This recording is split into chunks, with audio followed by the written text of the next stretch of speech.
कौन कहता है आसमां में सुराख हो नहीं सकता, एक पत्थर तो तबीयत से उछालो यारो। नमस्कार, मेरा नाम अर्जुन बागवान है और मैं फ़िलहाल एक्साइज इंस्पेक्टर के पद पर एसएससी सीजीएल के थ्रू चयनित हुआ हूँ। दरअसल आप सभी लोगों से एक मैं प्रश्न पूछना चाहूँगा कि क्या आप कलेक्टर बनने में इंटरेस्टेड है?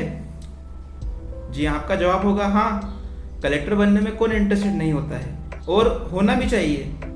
अगर अब मैं बात करूं कि कलेक्टर के अलावा कोई आपसे कहे 3 स्टार है, या फिर कोई पुलिस की बढ़िया सी जॉब है, या फिर आपको GST inspector, income tax inspector कोई बनने को कहे, तो सब लोग इंटरेस्टेड होते हैं उस चीज़ में।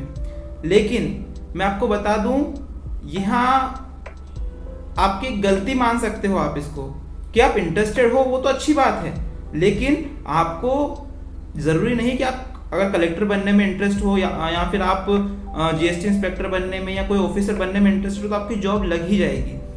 आपको इसकी जो प्रोसेस है, आप जो मैं बताऊं आपको जो सिलेबस है इसका, जैसे आपको कलेक्टर बनना है तो आपको यूपीएससी देना है, तो यूपीएससी का आपको सिलेबस में इंटरेस्ट होना चाहिए।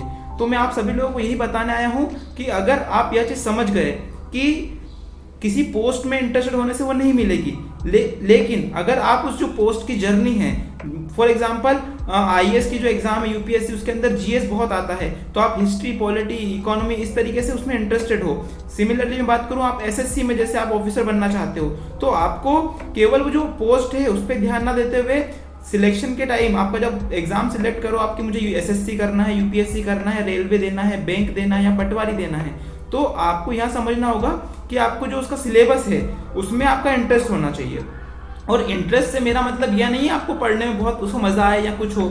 इंटरेस्ट से मेरा मतलब यहाँ पे ये होने वाला है कि आप उसके बारे में थोड़ा जानते हो। फॉर एग्जाम्पल आप एसएससी का सिलेबस की बात करते हो, मैंने खुद ने जब एसएससी का सिलेबस देखा था तो मुझे पता चला कि इसके अंदर मैथ्स और इंग्लिश अच्छी खासी आती है, रीजनिंग ठीक ठाक आती है जो कर सकते हैं। तो मेरा इंटरेस्ट जो है मैथ्स में स्टार्टिंग से रहा है। मैंने क्या 12th में मैथ्स अच्छे से पढ़ा है, मेरा बहुत अच्छा स्कोर रहा है 12th तक मैथ्स में। तो मुझे एक चीज़ समझ में आ गई थी कि मैं यहाँ पे मैथ्स कर सकता हूँ, तो इसलिए मैंने यहाँ पे एसएससी को चुना। अगर आप लोगों का इंटरेस्ट है कि आपको मैथ समझ में नहीं आता है तो मैं मानता हूँ आप एसएससी को मत चुनिए, या फिर आपको इंग्लिश समझ में नहीं आ रही है तो आप अदर्स एग्जाम्स होती है जिनके अंदर मैथ इंग्लिश कम आती है तो आप वो सिलेक्ट कर सकते हो। तो मैं मानता हूँ कि यहाँ चीज़ आपको समझ में आई होगी कि कौन सी एग्जाम में आपको बैठना चाहिए, कौन सी एग्जाम में बेटर कर सकते हो। तो आप अपनी जो फिलहाल आप अगर तैयारी स्टार्ट नहीं भी की है आपने, आप कर रहे हो किसी एग्जाम की तैयारी, तो आप है ना उसके मॉक टेस्ट या फिर जो प्रीवियस ईयर में जो पेपर आए हुए हैं उनको ना आप सर्च करें। आपको टेस्ट बुक करके एक ऐप होता है टेस्ट बुक, अगर आप उसको सर्च करोगे प्ले स्टोर पे तो वहाँ पे बहुत सारे आपको टेस्ट मिल जाएंगे, या फिर आप नेट पे भी अगर सर्च करते हो प्रीवियस ईयर के जो आप पेपर आए हुए हैं उसको टाइम के साथ, मतलब जितना टाइम एग्जाम में मिलता है वही टाइम में आपको वो पूरा मिल जाएगा।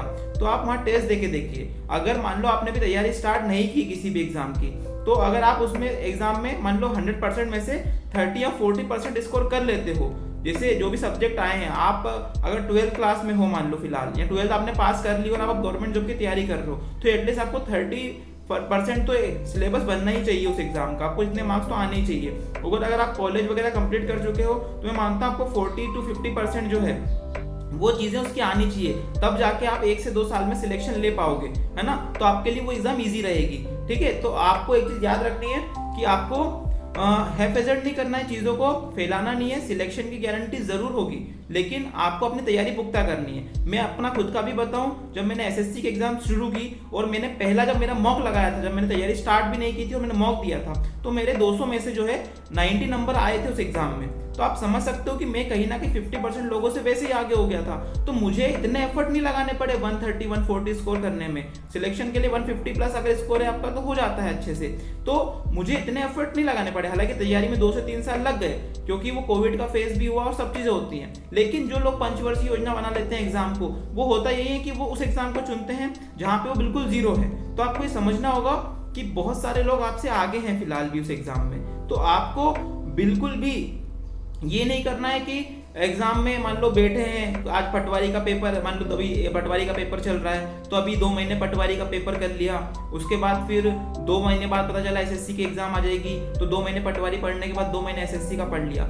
ये गलती बहुत लोग करते हैं और मैं समझता हूँ कि यहीं से उनका सिलेक्शन जो है वो डिले हो जाता है।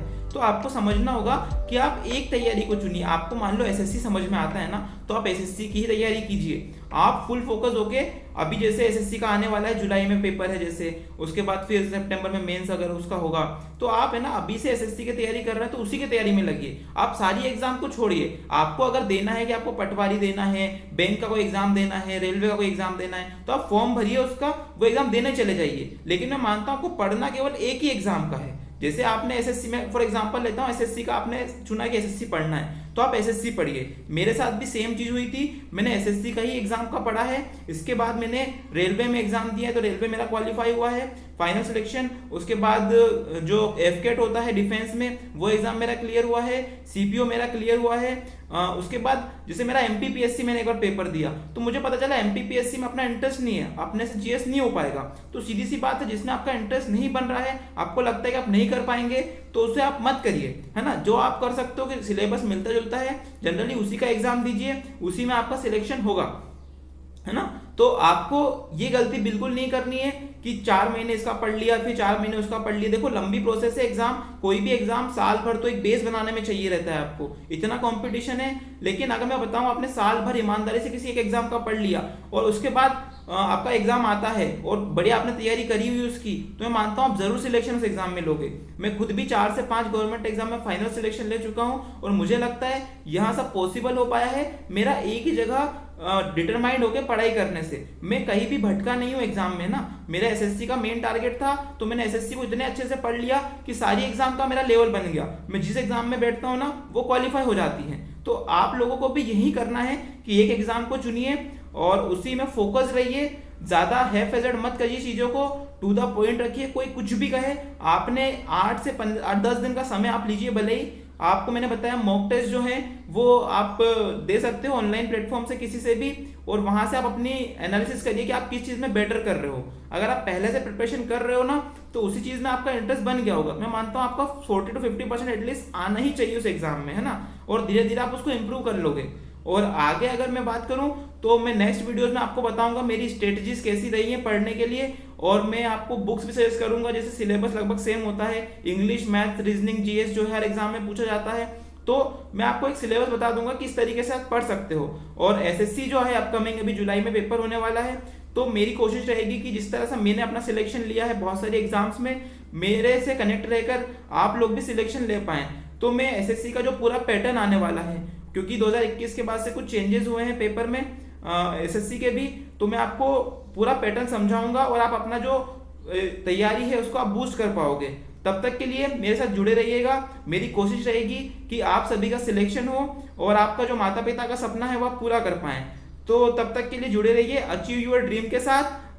नमस्कार, मुलाकात होगी अगली वीडियो में। जय हिंद।